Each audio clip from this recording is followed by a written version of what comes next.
So you own an investment property and you've decided that you want to sell it, but you're going to have to pay capital gains tax unless you do a 1031 exchange.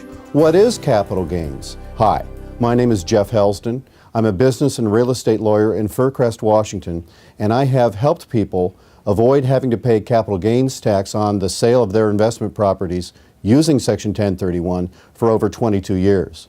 So what is capital gains? Gain is an amount that you realize from the sale of a piece of property. Gain can apply to any piece of property that you sell, and it is generally the difference between the net sale price, net of transaction costs, minus your adjusted basis in the property. Well, what does that mean? Adjusted basis is basis, meaning what you paid for the property initially, minus the total amount of depreciation that you have taken on the structures, on the buildings, over the period of time that you have owned it, plus an increase to basis for the value of any improvements that you've made to the property. So basis is either adjusted upwards or downwards by the improvement value and decreased by the amount of depreciation you've taken. And that figure subtracted from the net sale price, which is the gross sale price minus the transaction costs, equals the gain that you have realized in the transaction. So what is the tax? Well, there are two different tax structures.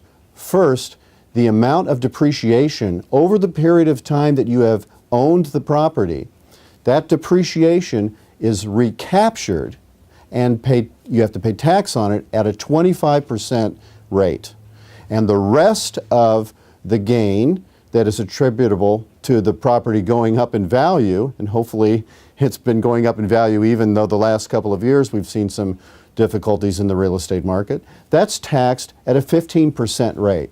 So really, your capital gain that you will realize from the sale of the property is going to be taxed at a blended rate between 15% and 25%.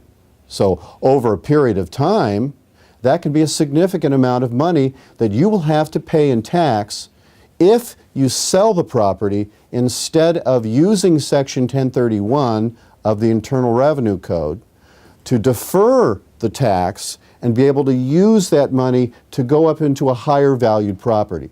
And that's where we come in. We can help you. I'm sure you have other questions about how this whole transaction will work. And so here's what I want you to do. Pick up the phone. Call me. I help people like you every day. I'm Jeff Helsdon. Have a great day.